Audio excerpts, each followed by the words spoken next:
Attention, information importante. Comme chaque année, je serai au Salon du Livre d'Histoire de Versailles les samedis 22 et dimanche 23 novembre pour interviewer 12 auteurs et pourquoi pas vous rencontrer finalement. Ce festival 100% Histoire, c'est à l'Hôtel de Ville de Versailles, entre autres, de 14h à 18h30. Venez rencontrer les auteurs et pourquoi pas préparer vos cadeaux de Noël, puis aussi vous faire plaisir évidemment. Bon à savoir, l'entrée au Festival Histoire de lire nécessite la réservation en ligne de votre billet. On se retrouve là-bas, salut. Timeline, 5000 ans d'histoire, Richard Fremder. Mais l'histoire aurait pu tout à fait s'arrêter là, parce qu'à peine 3 ans après son lancement, la bulle Internet explose. Des centaines de startups ferment, les investisseurs s'enfuient. Mais Netflix tient debout, vacille mais tient encore debout. En 2000, Hastings propose à Blockbuster, donc son futur ennemi juré, d'acheter 49% de sa jeune entreprise pour 50 millions de dollars. Le PDG de Blockbuster éclate de rire. « Non mais votre idée n'a aucun avenir », lui répond-il. Ironie du sort, 10 ans plus tard, Blockbuster sera en faillite et Netflix vaudra des milliards. Reed Hastings donc tient bon. Vacille, mais tient bon. Alors il licencie, il réduit les coûts, réinvente son modèle. En 2002, il ose un pari, un coup de poker, introduire Netflix en bourse alors que l'entreprise n'est toujours pas rentable. Ça, personnellement, je comprends pas. Je comprends pas comment ça marche. Un jour, il faudra qu'on m'explique. L'opération lui permet quand même de lever 82 millions de dollars. C'est risqué, mais ça fonctionne. Netflix respire à nouveau. Et surtout, Netflix grandit. En 1 an, elle franchit le cap du 1 million d'abonnés. Et pourtant, la route reste longue. Hastings comprend qu'il ne lui suffit pas d'envoyer des DVD. Maintenant, il faut préparer l'avenir. Et cet avenir, il est numérique. Vous voyez, la grande force, c'est quand même la vision. Le DVD, pour lui, c'est qu'une transition, un support, et un support provisoire, une étape sur le chemin futur du streaming. Mais en 2002, le mot streaming n'a aucun sens pour le grand public. Les connexions sont trop lentes, les fichiers trop lourds. Alors, c'est pas grave, Hastings attend. Il observe et il est en train de préparer la bascule. En 2007, la révolution a enfin lieu. Internet s'est accéléré, les écrans se sont multipliés. Le temps est venu de couper le cordon avec la poste. Netflix dévoile donc un nouveau service, le visionnage instantané par Internet, sans téléchargement et sans support physique. C'est ça, le streaming. Vous connaissez évidemment. Les abonnés peuvent désormais regarder leurs films et séries directement sur leur ordinateur. Le DVD devient obsolète en 1 nuit. Et Blockbuster, trop lent à réagir, ne s'en relèvera jamais. C'est la première mue, si vous voulez, de Netflix, la métamorphose d'une société de logistique en empire du numérique. D'un vendeur de disques, si vous voulez, ou d'un loueur de disques, à un vendeur de temps. C'est ça la différence. Et cette transition n'a pas été qu'une question de technologie, mais aussi, et j'allais dire surtout, de philosophie. Parce que Hastings n'a jamais voulu seulement distribuer des films. Il voulait comprendre, encore une fois, le spectateur moderne. Comme je vous le disais tout à l'heure, son impatience, il veut comprendre sa curiosité, sa solitude aussi. Il savait que dans un monde saturé d'offres et de distractions, le vrai luxe n'est plus le choix, c'est le confort. Et c'est ce que Netflix a promis, ne plus jamais chercher, ne plus jamais attendre, ne plus jamais manquer. Mais avant d'en arriver là, il faut survivre aux secousses. Parce qu'en 2011, Netflix fait un faux pas. Hastings décide de séparer son activité historique, la location de DVD, de son nouveau service de streaming. Alors les prix augmentent, les clients se révoltent, 800 000 abonnés s'en vont. C'est quand même une crise, et c'est la première crise majeure. Hastings s'excuse publiquement, il admet son erreur et se recentre sur ce qui compte, la plateforme. Donc il a compris là une chose essentielle, l'avenir n'est plus dans les disques, encore une fois, mais dans les données. Désormais, Netflix n'est plus un loueur, mais une entreprise de calcul. C'est ça, vous savez, c'est un peu ça. Je ne sais pas si vous avez vu le film sur la naissance de McDonald's.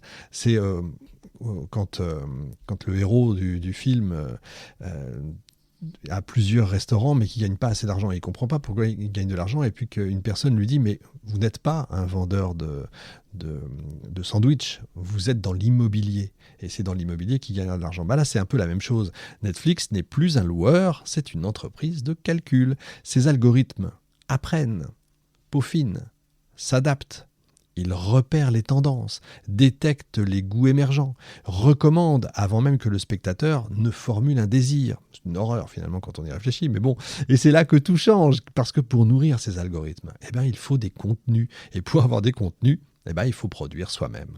La logique est implacable. Pour rester maître du plaisir, il faut devenir maître des histoires. En gros, faire ce que fait Apple depuis toujours, c'est-à-dire maîtriser toute la chaîne de A à Z. Et c'est ainsi qu'à la fin des années 2000, Reed Hastings prend une décision qui va bouleverser l'équilibre du monde audiovisuel. Netflix va produire ses propres séries. Non plus simplement distribuer, mais créer. Non plus louer les rêves des autres, mais fabriquer les siens. Et le premier de ces rêves s'appellera House of Cards. D'ailleurs, vous vous êtes peut-être déjà demandé pourquoi, si vous êtes abonné à Netflix, vous savez, ça démarre par le tantan. Le fameux tantan, vient de House of Cards, puisque le personnage, vous savez, le héros, donc je ne me souviens évidemment pas du nom, mais la série, c'est une adaptation d'une série anglaise, mais la série américaine est pas mal foutue, et vous savez que quand il est à la fin des épisodes, avec sa bague, il tape sur le bureau comme ça, tantan, comme ça. Et c'est de là que vient le générique, le fameux générique Netflix. Bref, l'histoire du progrès technique est souvent une histoire de patience.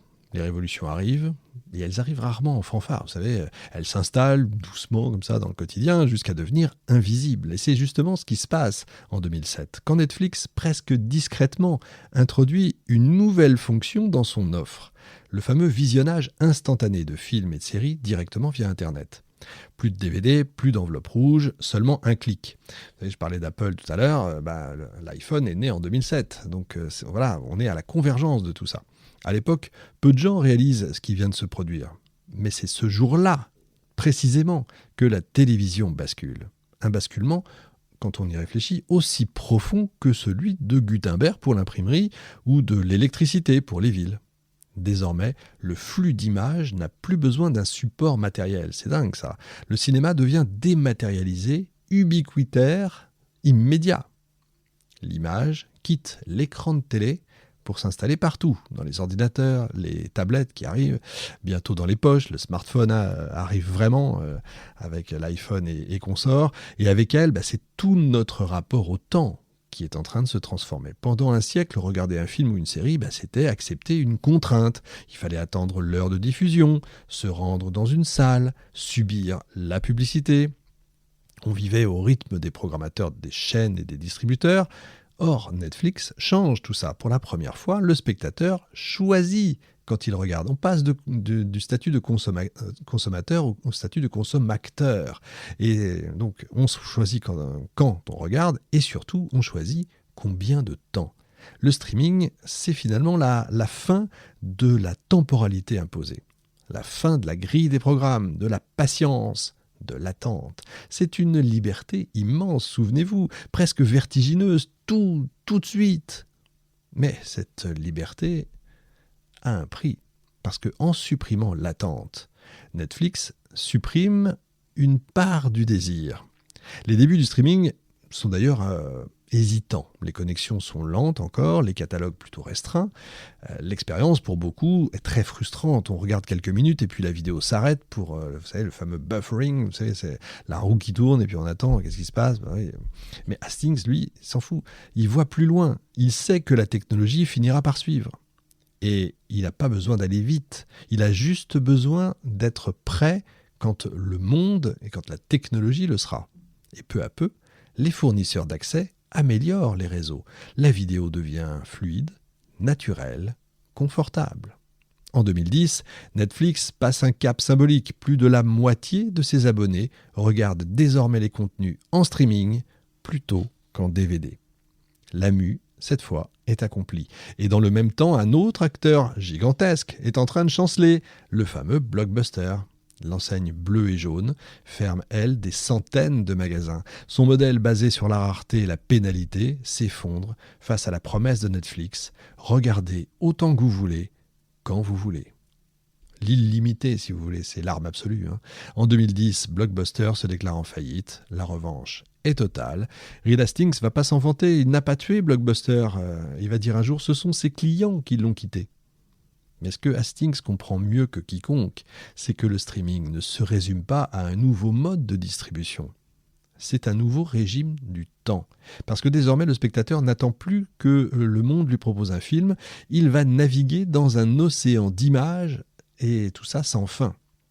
Donc vous voyez, c'est un peu le rapport de force qui s'inverse. C'est plus la télévision qui retient le public, c'est le public carrément qui retient la télévision. Dans les bureaux de Los Gatos, l'équipe de Netflix observe les chiffres évidemment, combien d'heures passées devant l'écran, combien d'épisodes enchaînés, combien de pauses, combien de retours en arrière.